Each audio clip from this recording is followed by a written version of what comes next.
Mr. Jacoby. Hello, Miss Rachel. How How are you you? doing? How you doing? I'm well, thank you. Well, it's nice to see you. You're It's so making nice a to see cameo you. appearance. We're like ships passing in the I night. know, it's crazy. And luckily, we're going to run into each I other love it. today. No, this time it's a good thing. This way. So how is school going? It's good. It's busy. Good. We actually do a lot of reading about ships, and they usually they collide, and there's problems with that. So you don't want them to. Well, I've gone back to school. Yeah, have you? Yes, I'm What are teaching you a course. doing? I'm teaching a course at Rancho Cielo, podcast, and Love. Podcast 101. I love it. And as a matter of fact, it's called Ranch Cast, and it's running here on Santa Cruz Voice at 7 a.m. Boy, that'll bump the listenership. 7 p.m. on Saturday mornings. Oh, my God. And, of course, it'll be on Apple Music and Spotify and Podbean. No, wait. You said 7 a.m. On 7 a.m. on Saturday morning. Saturday morning. Okay. And 7 p.m.? No. Okay, so the 7 p.m. was and just then, of course, on all the streaming services. And the young people, the students are involved. We just did a program where I had a co-host with me. And No way! And you know, because I have a lot of friends in education. And you always I thought you were just going to say I have a lot of friends. That's true. You know, I have a lot of friends. You have a lot of friends as well. But these people always talk about the joy of reaching a student. Yeah. And it's something I've heard for years. And I had that kind of epiphany happen to me the other day. It was a young man who couldn't put two words together 3 weeks ago, and he co-hosted the show. And I reached him, and it was really emotional. Yeah. It was really nice. Oh, that's so great. That's so great. Not that, if I've got to share the microphone with somebody, at least I ought to be impressed. Well, and he's enjoying it. Yeah, he is. It's not because it can be. I mean, I think for a lot of people, it's scary. You're in your head. This it's not young fun. guy's name's Joseph, and it was very impressive. He was talking about the idea, we're into TikTok and we're into Instagram. Yeah. We can't really deal with anything more than 8 or 10 seconds long. I know. And there was self-realization is the first step. And so he figured it out. And we talked about the fact, and when we talk to our guest in just a minute, I know she will have gone through the same thing, and you as well. But when you go to live theater, you're just not ready to have to wait for something to happen. Yeah. All that is a prelim. Welcome to Raising the Standards. Jacoby with you, with our dear friend, Miss Rachel, with us in the studio. And I know this show always makes you feel like dancing. Definitely. So today we're going to talk about dancing with an old friend who's been on the show, I bet, for the last 5 or 6 years, Linda Hurkman. And hello, how are you? Hi, Michael. Hi, Rachel. It's so great to be here with you today. Well, Thanks we're for delighted being to see you, and we're going to talk a little dance today, and you've, just walking in, you've added a little elegance to our studio. Oh, thank you. That doesn't mean Definitely. Rachel doesn't look elegant in her sweatshirt and her hat. Oh, Linda's very elegant. No. Thank you so I'm much. like, You're too no. kind. A little different. You know what Linda has that we don't have? I Color. You and I are always in black Oh, or it's blue, just- and you got a bright blouse on and jewelry. Yeah. and- She's very, no, Got the definitely. autumn colors going. That's awesome. So good. Trust me, when I'm backstage, I'm in black. Well, my hoop earrings don't go with the headphones, but it's still all right. Yeah, All right, looking you good. notably when we first chatted on the air, you were with the San Jose Dance Company. Yes, San Jose Dance Theater. And you pretty much I know it started in the '60s, but Yes. You ran that and really kind of built it up. Oh, well, thank you. Yes, it was founded in 1965, so before my time. I danced for them as a child, and then went on to have a full career in the U.S. and in Europe, and was back home, and they, I guess, had a departure with their last director, and so they asked me, because I was an alum, I danced for them as a child. They asked me if I would be willing to reopen the doors to their school, because they had been plugging along as a production company of their Nutcracker, and they wanted to reopen the doors of their school, have a school as well as the production company, the Big Nutcracker, and have me be their artistic director. So yes, I sort of rebuilt their school when there was 0 students and built it up to about 150 after about 8 years of hard work, and also helped launch a professional company opportunity for them, which had not been the case. And that happened in 2020. Despite COVID, we still went ahead with our plans of launching the professional company. And I think we spoke last in, I looked it up, 2021. So it's been a minute since we've talked. Yeah. Well, the Nutcracker, didn't we go or you went? I think I maybe went one of the years. Yeah. It was just marvelous. Yes. Oh, yeah, it's incredible. And I know you as a little girl would always, wouldn't you go with your mom to my the city? mom, my grandmother. Nice. Oh, absolutely. Yeah, we it's a loved tradition. it. Yeah, absolutely. family tradition. Well, and you know what? It was an opportunity. Santa Cruz is very casual, and so it was an opportunity to put my pea coat on. You know, Nice. my grandmother was, put your pea coat on. Let's go. You know, it's cute. It's fun. Yeah. Love that. And we all go, wow! Look at the chandelier. I know. When we got to the Opera House in the city, that was always the big deal. Absolutely. Yeah. Now, when you say you danced as a child, Yes. how young a child did you begin dancing? So we were actually 3 girls in my family who danced, and I started about 5 or 6. Okay. And with a beautiful teacher who was also a professional dancer, Marty Kennedy, and she was teaching at a community center. I guess she recognized our talent and said, you really need to go see Connie Schwarz. So our mother took us over to Connie Schwarz, who had opened a small ballet school in Mountain View. And this is really an incredible story, Connie, because though she was American, and this is back, when there was a Soviet Union, she was able to go back behind the Iron Curtain and study.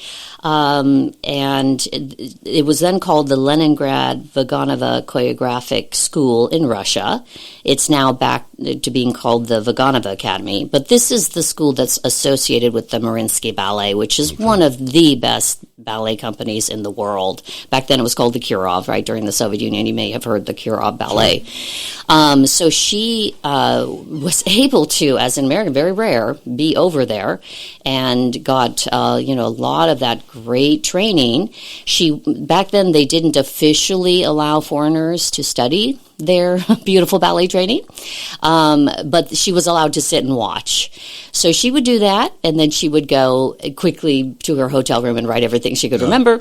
And also, the arts, we try not to get into politics. So even back then, here was this American, she made Russian friends, and the Russian friends would probably her calling you now. Yes, the Russian friends would invite her to dinner, and then they would talk ballet, and so they had no problem at all sharing, all their thoughts and pedagogy and so forth. So she would literally take that back to her very small school in Mountain View. I mean, literally, in my class was like 5, and I would almost get it from the horse's mouth. So I'm so grateful to Connie Schwarz for my early training, and that has fed my entire career. That still feeds me as a teacher. That great training. So yes, I started about 5 or 6, and my older sisters danced as well. I was the only one who became professional. One is a nurse, and one is in real estate and banking and so forth. So they have wonderful careers themselves. But I went on to dance professionally. I often think about the dedication that it requires. And so much instruction. The lovely and talented Mrs. Jacoby danced ballet when she was in Boston. But you didn't dance, but you played piano. Yeah. I'm wondering, is it analogous to you having to play piano 5 times a week, or at least? Yeah. I mean, did it get to the point that dancing was kind of an obligation you were doing, or was it always a joy? It's as close to a calling as I can say. It's a passion. Where you really know, and of course now I'm on the other side and have trained many students, but you really know if the child has that, and there was nothing else I wanted to do. My parents always said, school first, academics, of course that was important, but it was a lot of work, but it never felt like sacrifice because I loved it so much. It's really an art form, it's a passion. But, and you were doing ballet. Yes, yes. But I know from when you're learning the piano, your hands want to drift down and start playing boogie woogie or rock and roll. If you're into classical, and I wonder, as a dance student, do you say to yourself, I wonder, boy, I would love to do a little modern dance, or I would like to Sure, do. Can I do West Side Story? Yes, absolutely. And, as a dancer, you have the opportunity of doing that. But ballet is the mother of modern dance, of jazz, of hip hop, all that. So I train students who, love to do what's called competition dancing, and they do all these different forms of dance, and they come to me for that strong ballet background because it really gets you, very strong core. Flexible, all that you need for the other types of dance, coordinated with the music. So it is, we call it the mother of all those forms of dance. Well, and I've always kind of thought of it as the classical piano. Right. Typically people start with classical, you start with classical piano, and then you play jazz or whatever, rock and roll, that kind of thing. But that's what I always, because you can tell people who, kind of like the piano player who did classical piano, who knows their scales and the theory and all that, the ballet, the dancers that started with ballet, they just have this presence about them. It's partly postural for sure, and they're so strong, but it's really this, I don't know, I can't explain it. They emanate this really strong presence of and then they're also honestly, they're very graceful, and it's just a quality that I've never had. When I move, I'm not graceful. There's a hierarchy. I mean, right or wrong, there's classical piano, jazz kind of falls a little bit lower. It's a foundation. And ballet is the top of that hierarchy. Yeah, ballet to me is always, I've thought of it as this foundation, and the people who really latched onto that foundation, you can see it in the way they move, in the way and then the discipline is another aspect of that. The girls that I went to school with who were dancers, a lot of them started in ballet, and those that really stuck with ballet and that kind of became their life, they, in all aspects of life, a lot of those girls were just very disciplined. They knew how to attack something in life that they wanted with the vigor of, I'm going to get this done at all costs, and I'm going to do it really well. Honestly, right. We should point out that your husband Charlie is here. Yes, and we're delighted, Charlie, that you're here. And we don't have an extra microphone. I know It's the problem, and we don't have extra headphones. So instead of talking, Charlie's just making his chair make noises. Oh no, that's the chair. And poor Linda keeps giving him dirty looks. But Charlie, don't worry about it. That's a bad chair. No, that's a bad chair. You have headphones on. You have no idea what you're in trouble for. No, that's a bad chair. But I do want to say that the classical ballet companies today have much more embraced, the neoclassical, of course, is coming from George Balanchine, the great choreographer that started New York City Ballet, but also, more modern. And the dancers today have to be able to dance in many forms, but with the classical ballet really as its foundation. Yeah. From a career standpoint, and I have no idea, but I would think that a dancer, like for a Broadway show, there are more opportunities than in ballet. Is that true? Or does every major city have a ballet company? Yes, usually. Okay. Yes, they do. They do. And there are also offshoots, and they're what are called junior companies. And so it's kind of, I guess, you're a baseball person, so it's sort of like you've got your farm, you've got, right?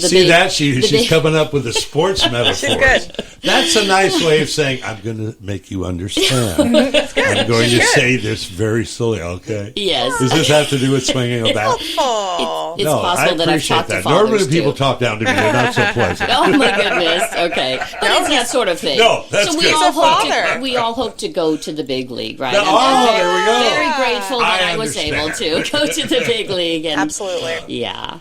And Rachel, you were mentioning discipline. I tell my students, that's not a bad word. It's like it maybe just means, hey, don't fall out of that movement. Just hold it to the end. You can make this, and then you get stronger that way. And there's many ways that is going to cross over and apply to their schoolwork and maybe law school like you one day. You never know. I'll give you one example. This girl that I went to school with, who she started in ballet, and then she did other forms of dance too, but she always said, I really wanted to start there because I feel like I want to get good at that so I can do all of that.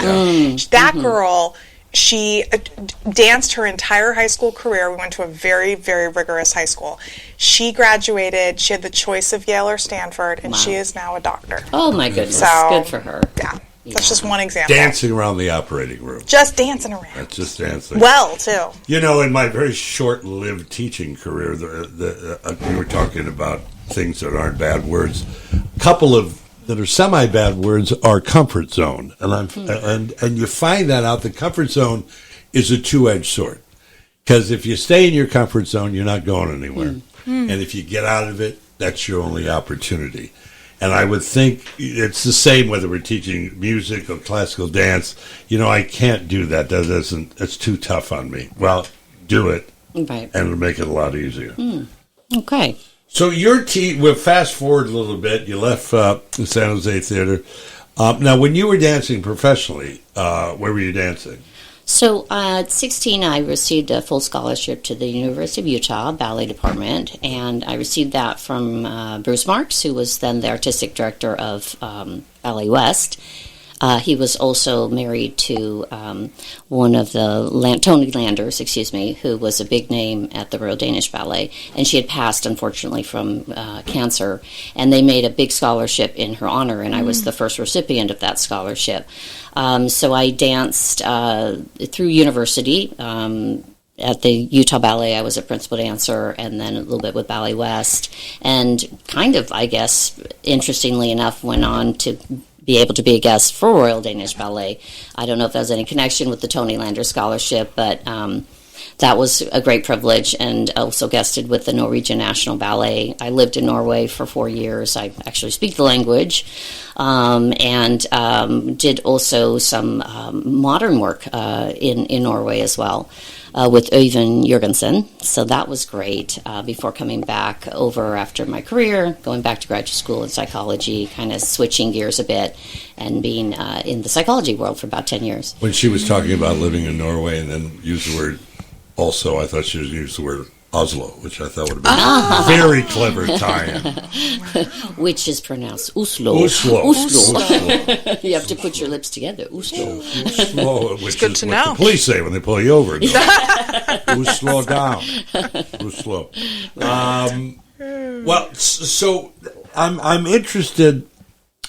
A lot of people, they always say, if those that can do, those that can't teach, and those that have done teach.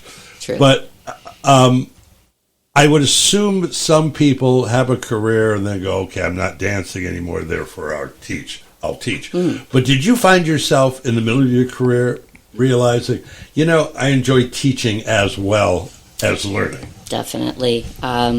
Going back to one of my first teachers, Connie, who I'd mentioned, had trained in Russia. I guess she saw something in me, and she allowed me to teach as a child. Okay. Oh, wow. So because she ran this very small school and didn't have, really many teachers, once in a while a person gets sick and can't come in, right? She would have me teach, and, I could hear the adults or the older dancers kind of giggling as I, did the music and showed the combination and, was ready to go. And my mom told me that she would have to be outside in the parking lot, telling people, come on in, there's still class, because if they didn't see Connie's car out there, they'd think no class, right? Oh, Linda's funny. teaching, so little 10-year-old, 12-year-old Linda. So I actually really enjoyed teaching right from the get-go. I taught all through my performing career, and it was just a natural to continue teaching. I also have been choreographing since I was a child as well, so another part of my career. We're talking That's to incredible. Linda Hurkmans. Am I pronouncing that correctly? Yes, the S is at the end. It's a Dutch name, Hurkmans. Okay. Yes. Thank Not you. a Norwegian name. No, it is not. That's good. So,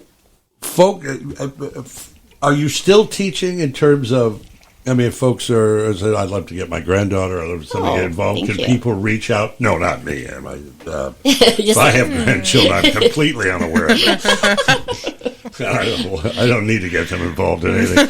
But if somebody wanted, can people reach out to you? Yes, they can. They Okay, can. do you have a website, or I can give you a home address, or how does Yes, this work? definite. And directions. No. GPS this. Listen for the squeaking, and Charlie will open the door. Thank you. If you're on social media, you can find me at Hurkmans Linda on Instagram, or Linda Hurkmans on Facebook, and just DM me. I'd be happy to help. I've run what's called the Linda Hurkmans Open Class program for 12 years, going on 13. So that's group classes, private lessons, online classes weekly. So if you don't live near me, you can still take class with me on Zoom. A lot of people do that. Also in person.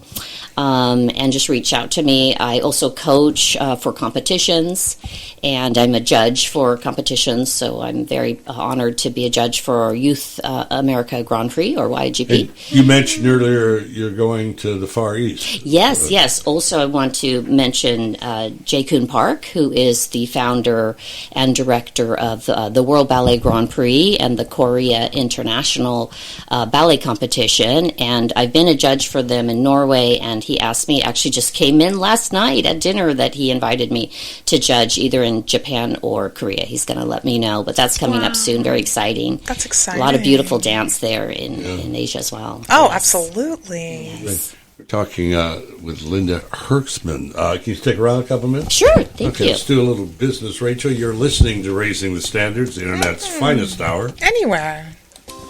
At Rehab Fitness and Conditioning, we were so pleased at the overwhelming and positive response we received from our last radio ad about Rocky's protein balls. We decided to share another recipe for Rocky's sweet, hot, sticky buns.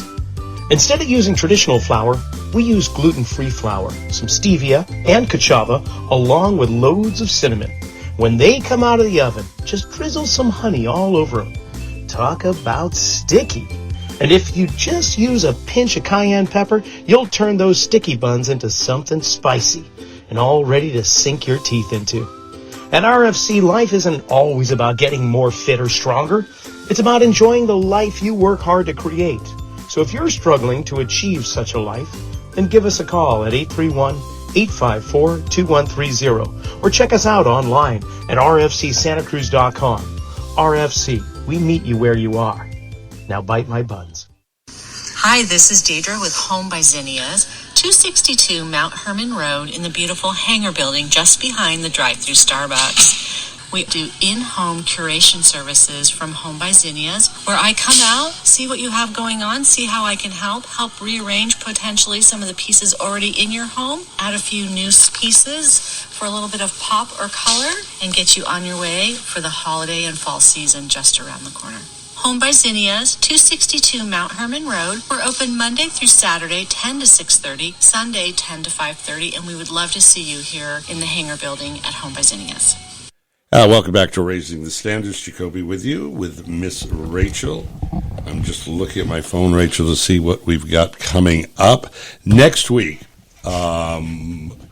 the 18th, which is also No King's Day. Oh, okay. But I'm going to be on the air anyway. Right. So I guess it's going to be the largest protest in the history of the country. Wow. And I know the last time they did one, it was pretty crowded in Santa Cruz. Oh, yeah. Needless to say. But that's no reason not to stay home and listen to the show. Dr. John Clark. Perfect. Will be in the studio, and I'm going to put his feet to the fire.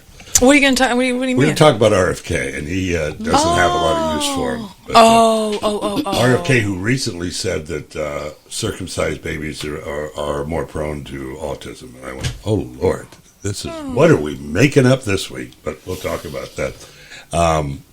Anyway, the 25th is no show. I remind folks that there's a marvelous event for the 25th anniversary of Rancho Cielo. Oh, great. Tribute to Ray Charles with our dear friends Tony Lindsay and Chris King. Oh, my God. So good. Then on the 11th, or the 1st, Julie Shankman from Sam's Chowder. You know, I'm going up to the beach house in Half Moon Bay. No way. I'm going staying up there, and I'm going to have, cleverly enough, I'm going to have Julie on and talk about the restaurant. Oh my God! Perfect. Yeah, who'd have thought I might have dinner there? Now wait, but this is a hotel, right? Yeah, it's a hotel. This is the we talked about. Yeah, yeah. Very nice people. Okay, cool. And then coming up at some point in December, we'll celebrate Sinatra's, I think, 125th birthday, nice. And we'll talk to a guy named Josh Mills, I believe, and they've released vinyl recordings that had not been just recently been found between 1943 and 1948 from Sinatra at the Hollywood Bowl, and phenomenal. I mean, it's really interesting. And we will get Tom Dreesen on. Cool. I chat love with him. again to celebrate Frank's birthday. Yeah. Continuing in conversation with Linda Hurkmans. Mans. It's an S because Hurkmans. it's Danish. Hurkmans. Yeah, it's Dutch. Oh, it's Dutch. Yeah. It's not Danish. And Is that the same? It is Dutch. No, it's different. It's the Netherlands. It's Holland. It's like National League and American League. Okay. This is good. It's a lot of education today. It's really The good. good thing is there's very few Hurkmans in America because I think anyone else who's come over had changed it to Hurkman or Hurkman to make it easier. It doesn't have anything to do with man. It's actually a tool. Hurkmans is a tool that I guess the cobblers would use. Oh, cool. We talked about your invitation to, although I thought it was kind of an odd invitation, come over to Japan and or Korea. Well, he's because he incredible. runs all of these beautiful competitions. He's deciding where to put me. Yeah, yeah, that's a big If he difference. says North Korea, don't go. Okay, I'll take your advice. Incredible. But you're also working with folks in Nigeria. Yes, correct? yes. Tell me quickly about that. Okay, so one of the good things I guess about social media is when I was artistic director of San Jose Dance Theater, I got a text from Daniel Ajala, who is the founder and director of Leap of Dance Academy in Nigeria, and he was pretty much just starting things out. And he really asked for my advice, and I've been sort of helping to mentor that school, volunteering my time ever since to teach them and to coach them, and also to just help Daniel out with any questions about building a school. And he has built this incredible school. If you look them up, you're just going to be very impressed. And it's all free for them. The students come to him. They have to come, during the day when there's light. So it's, if I volunteer my time, I have to plug in really early on so that there's still light there in Nigeria. And I'm proud to say that fast forward, we've been working together probably about 12 years as well. We've gotten some of those students to get scholarships in Europe and, to live abroad. To come sometimes out of some impoverished situations, and most recently, Olamide Olawale, I coached her, and she competed online for World Ballet Grand Prix Norway, and she won gold in her division. So very, very honored by all of that. Have you been in Nigeria? I have not. So this has all been online. Yes. Wow. Yes. Isn't that amazing? It is amazing. Daniel's an amazing person. Yeah. That's incredible. That's Wow. neat. All right. Well, we're delighted to have you have joined us, and it's nice to see you, my friend. Thank you so much. And you have when you get back from Japan and or Korea. Yes. Oh, yeah. You got to Come call visit. us. Oh, I would love that. Yeah. Oh, yes, yeah. yes. I also teach in person in Nevada at the Core Connection Dance Company, and also guest a lot in the Bay Area, places like the Junlu Academy of Classical Ballet, Bay Dance Collective. So a lot of great schools here have me as guests. So love that. So, That's incredible. Again, do you have a website that people could contact you? I don't. People just usually DM me. They see my work online and go, wow, All right. that's amazing. How can I work with you? So if they'd Good like deal. to do that, just DM me. Okay. Yeah. Look forward to that. We now turn to the portion of the program that we call scintillating conversation, but the folks at home call mindless chatter. Oh, I know. So what are you binging? You just told us, I watched Black Rabbit. and I had It's heard incredible. great things. It's about great. it. I would watch it tonight, honestly. I wish I hadn't And watched it so I could watch it. You literally binged it. I binged it. Is it only 6 episodes? I think it was 6. Yeah, maybe 6. I mean, it was like, and stayed up way past my bedtime, like 9, 10 o'clock. Like I'm normally in bed like 7:30, up at 4. Like this was completely irresponsible, outlandish activity. Did you have some Ben and Honestly, Jerry's in the meantime? Is this really over the top? Sat there. I just sat there with my, I don't even know. Oh, I do really like these. Actually, it's interesting. I found this very nice nighttime combination of, it's like a little magnesium. Quaaludes. No, it's like Quaaludes and supplements. rum. No, it's supplements because I got to be able to like think a lot. I got to be able to get up and like study. But it's like it's a mixture of magnesium and a little bit of L-theanine. It's a very nice, calming, and you kind of put it in with like a little that tart cherry juice and maybe some sparkling water. Anyway, Black Rabbit is fantastic. The Charlie Sheen documentary was fantastic. It's just really, I was really impressed with Denise Richards. I love that he did what he did, or when he finally kind of, whatever you call that, that if it's rock bottom, or when he made the most recent decision to get clean, that it was because of his daughter, and that he wanted to help, kind of he wanted to be more present for his kids, and that was really incredible. And knew that he was going to suffer some consequences for the past. So it's like, a lot of people, I think that stops them. They go, oh God, I'm going to have all this to overcome. Am I even going to be able to win these people back? Should I do it? But he had a lot of support. When you reach that bottom part, and finally, when the bottom falls out, most of the people that you don't want to reach out to again. Right. So. Well, and that's what was so incredible, is that he said he had a lot of support from both of his ex-wives, which was cool. Actually, his dealer was on the program. Oh, really? And then he was cutting back when he was smoking crack. He would cut back the quality of the cocaine rocks to try to help him. And I'm saying, well, there's a certain kindness to that. It was he was doing what he could. I was charging him the same. Don't get me wrong, but it was incredible. Yeah. It was incredible. But so that was really good too. What do you got going on? Sneaky Pete. Oh, I haven't watched Sneaky Pete, which I like a lot. Okay, it's gotten great reviews. And I was telling Charlie and Linda, we're watching the entire West Wing again. Interesting. And I had forgotten. Aaron Judge. I mean, first of all, the juxtaposition about a Washington like that, and the civility when people spoke to each other, is extraordinary to see. But how much of that, refers to today, that's just remarkable. Wow. Anyway, what else is going on? I'm doing a thing for the Parkinson's Foundation tonight. I'm doing an auction. I have a good friend that's on the board that called and says, would you do an auction for us? And I said, yeah. I said, where is it? And they said, Carmel Valley. It's at the Music Center in Carmel Valley. Oh, cool. Love and Carmel. I said, I got to explain something to you. One, I mean, she says, we know you're a little different in terms of your that's not an issue. I said, well, the other thing is, I don't drive at night. I'm just, you're going to have to send a car to Chular for me. She's done. So they're picking me up. Awesome. And I'm going to do it. And I will tell the story. I told the story again, which I believe you know, about auctions. I told it on Rosie's show the other day. I used to play in the Jelly Belly golf tournament, which was Jelly Belly, the candy, not the body style. I just want to be a little clear on that. It's the Jelly Belly celebrity golf tournament. Now, to give you an idea of how long the celebrity list is, I was a celebrity every year. It's good. That was a long list. It was me and you and the Toyota. So, anyway... Oh, and I also have to say, this is important to the story, celebrities got all the liquor they wanted for free. Oh, wow. Now, this is really important. So, I go to the auction, I've had 4 or 5 tequilas, I'm sitting down, and the item is a foursome at Riviera Country Club. Charlie knows this, Riviera Country Club, where Hogan won the Open in L.A. Big deal, right? Okay. So, I bid $2,000. And the guy who donated said, that's really appreciated, sir, but this is really worth a lot more than this. We just sold it last night for $5,000. And I said, $3,000. Now I'm outbidding myself. Oh, my God, yeah. I said, this can't be right.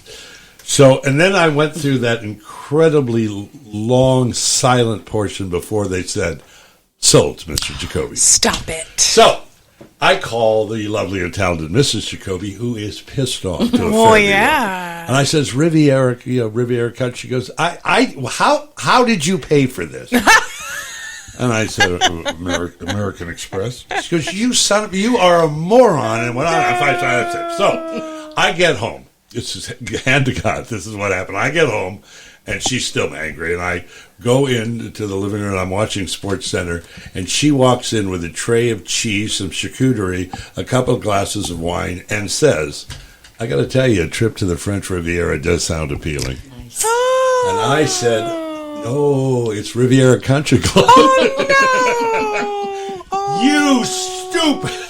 Right back to being mad. Right back to being that's amazing. So I warn people, before they bid anything or buy anything on auction, that's incredible. They should check that out. Wow. Anyway. Wow.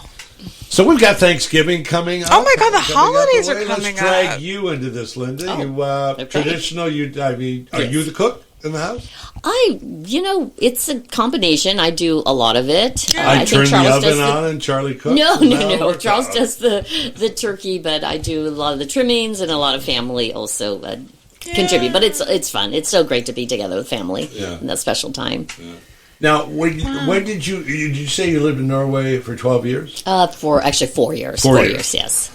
It's obviously not a traditional Thanksgiving because there are no Indians in Norway. Well, funny story. We did go out to dinner the first Thanksgiving there, and the restaurant, oh, yes, we can make you a, American style of Thanksgiving. And it was so expensive, and I realized this is why they don't go out to dinner very much. Really? And they did try to make a pumpkin pie, but they don't have that kind of pumpkin there, so it was sort of a squash pie. It was interesting. But the main thing is, as a young performing dancer at that time, the bill that came going out to dinner for Thanksgiving in Oslo was, well, let's just say I made it at home from there. Did you ever get used to the food in Norway? Is a lot? Yes, I love the fresh smoked shrimp. Fish Yeah. All of that is beautiful. The way they do the shrimp, they'll catch it and they'll boil it right there on the boat with the salt water, and then they bring it to you. It's so fresh. It's amazing. Yeah. No, I did like their cooking. What's the traditional dish? Well, I hope you're not going to say Lotsavik, because that is just disgusting. Sorry. I had to pinch my nose, take a bite, take a sip of the beer, and I was done. I said I tried it. I would never ask an old friend, what is gefilte fish? And he goes, well, you take 3 white fish and you grind them up. I go, what kind of fish? Doesn't matter. Oh my God.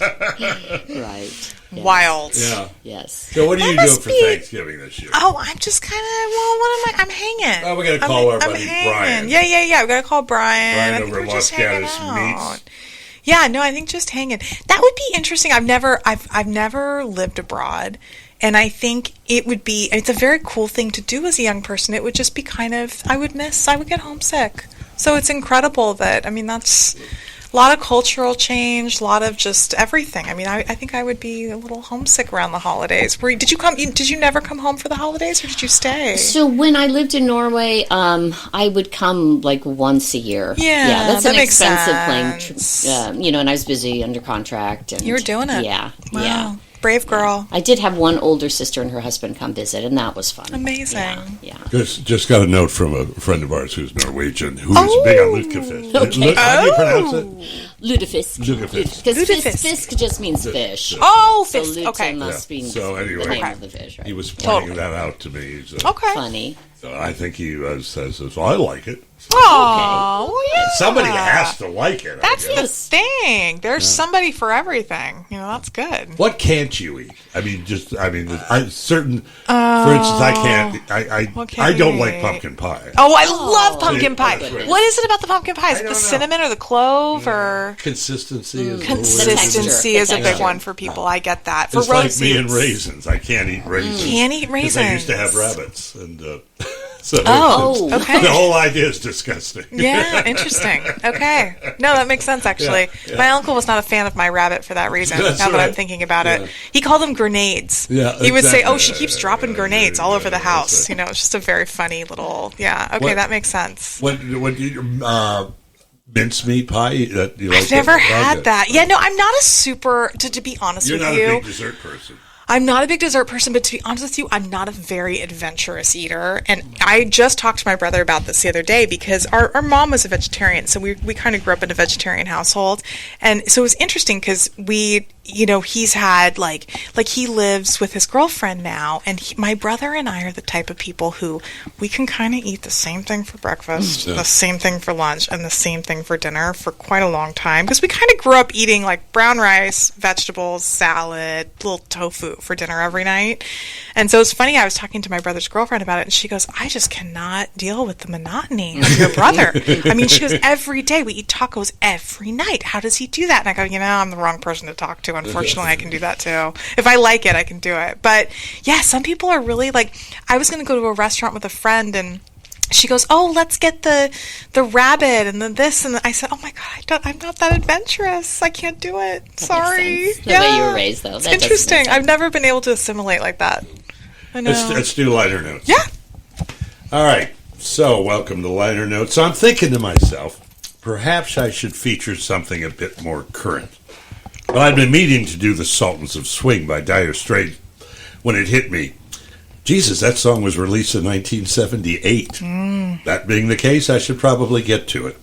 Formed in 1977 in London by the legendary Mark Knopfler, the band was active from 77 to 88 and experiencing a resurgence from 1990 to 95. Arguably their most recognizable tune, Sultans, was written by Knopfler, who also played the lead and sang the vocal. You get a shiver in the dark, it's raining in the park, but meantime, south of the river, you stop and you hold everything. A band is blowing Dixie, double 4 time, you feel all right when you hear the music ring. It was a pretty good-sized hit, internationally at least, reaching top 5 in South Africa, Canada, and here in the States. They don't give a damn about my trumpet-playing band. It ain't what they call rock and roll. Now, I love the bass line. I love the melody. I even love the lyrics, although I have no clue what they mean. But most of all, I love the fact that I consider a song recorded nearly half a century ago to be contemporary. Go figure. Enjoy.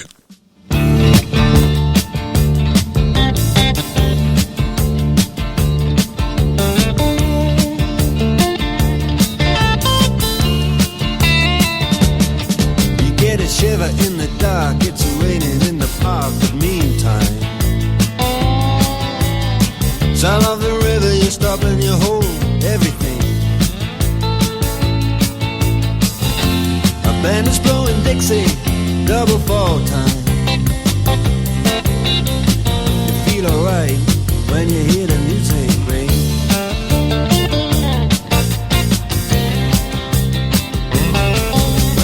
Step inside, but you don't see too many faces. Coming in out of the rain to hear the jazz go down. Competition in other places,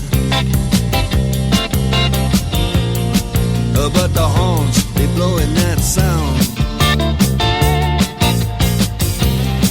Way on down south, way on down south, London town.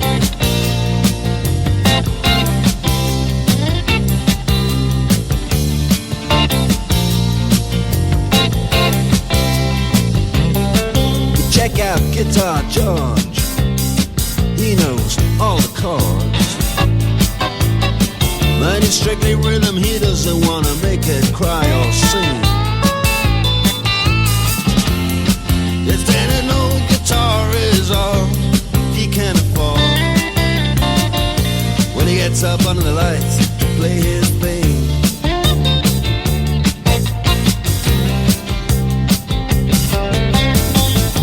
And Harry doesn't mind if he doesn't make the scene. He's got a daytime job, he's doing alright. He can play the honky-tonk like anything, saving it up Friday night with the Sultans, with the Sultans of Swing.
are the Sultans. We are the Sultans of Swing.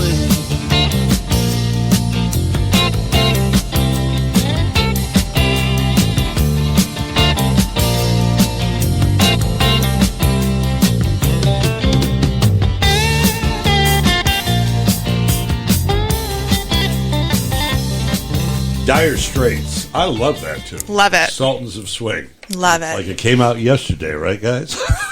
I love the way 1978. the mood, the way it starts it's such a good mood, Well, and I'm going to, next week for Liner Notes, I'm going to talk about, there are certain tunes that from the very first two notes, you're sold. It's the hook. It's so true. And what comes to mind, we were talking off the air about the Finding Sugarman, the Sixto Rodriguez. Oh, yeah. He has a tune called I Wonder, and that bass line opening is not similar, but has the same effect as the Temptations' My Girl. Dum, da, da, I love da, that. dum. So the opening to Good Time Charlie's Got the Blues, the guitar riff by Willie Nelson, and to me, you hear the first tenth of a note, Someday Soon by Judy Collins. Oh, yeah. That opening guitar is remarkable. Incredible. I just tune it in, turn it up, and I smile. Absolutely. So, we're talking about food. It's our usual flow of conscious foods that we can't eat. Linda, what foods can't you eat? So you can't eat fish. We've established that. That's right. I can just say that I tried it once and did my due diligence. Now in Scotland, what's the big Scottish food? Scottish food. The blood. Blood sausage. Well, there's blood sausage, but then there's the other one that's in the intestine. The haggis. Haggis, yeah. Haggis. And I did not blood sausage. I like, but I didn't try haggis when I was there. Yeah. I will add that to my list then of things I won't do. I think that's a good call. Well, I remember the first time we were in Hawaii. I said, "Have some of that poi," and the waiter goes, "You don't want that." Oh. I said, "No, we're in Hawaii. Let's have some poi." And he goes, "You don't want that." So he brought it out. I said, "I don't want it." Oh no! Is that the raw fish? No, it's like a taro. It's like a taro guacamole. Kind of pudding. A pudding. Oh, okay. Well, use it as a dip kind of thing, isn't it? Yeah, it's like a guacamole. You eat it with the two fingers. Yeah. Pork and then boy. Yeah. All right. Yeah. All right, we got a few minutes. What can't you drink?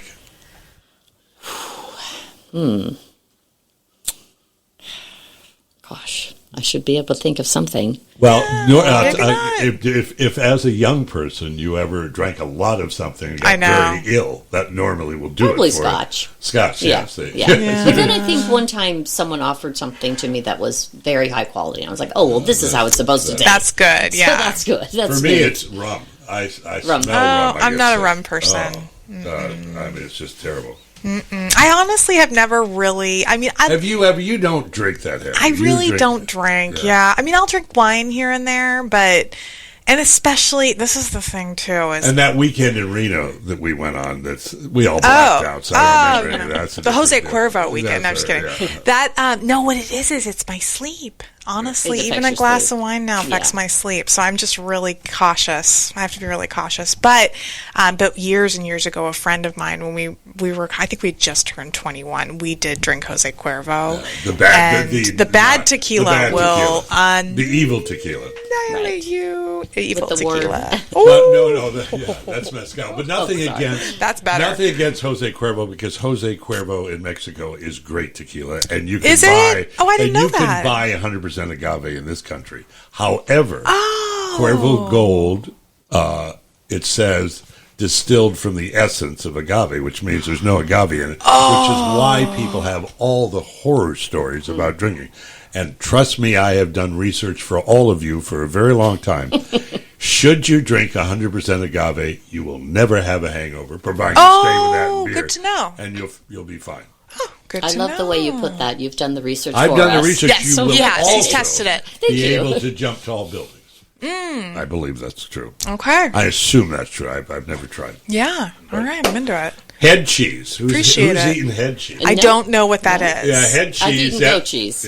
Which is It's a loaf that's, if you can imagine, Jell-O with meat in it. Oh no! Oh no! Now you're right, Charlie. No! That's basically what it is. No! You know, that reminds me. When I was our Thanksgiving, my grandmother used to make a lime Jell-O mold, and what's interesting, she would make this. It was like this after dinner kind of refreshing thing, or she would actually mix it in with her food. Right? It was tart. Yeah. It's funny though because I tell people, "Oh, my grandmother used to make this lime Jell-O mold, and she would put walnuts in it." And they go, yeah. "Oh, that sounds terrible." And it's so funny because no. I go, "No. If you grew up eating it, it's actually really good. I mean, it's I don't know cold if the walnut and- belongs with the tart. I don't understand the Yeah. walnut thing, but the lime Jell-O was good.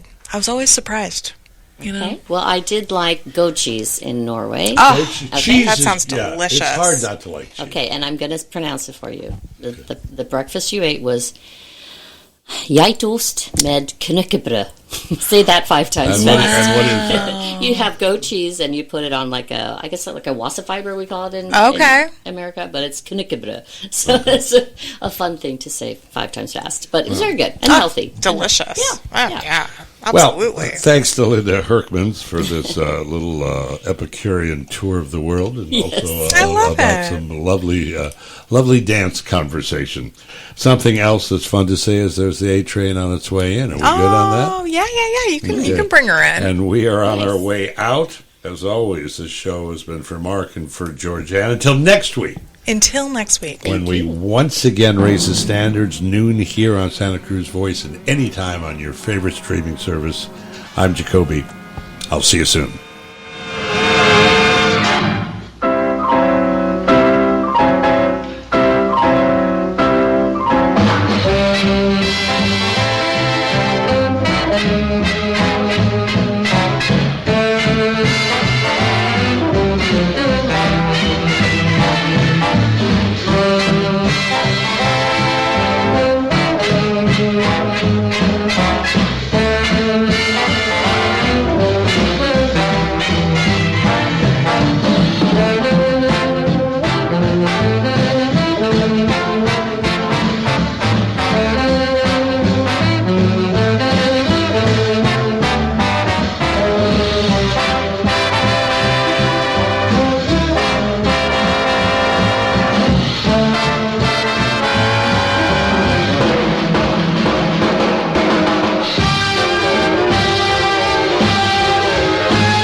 You should take a train.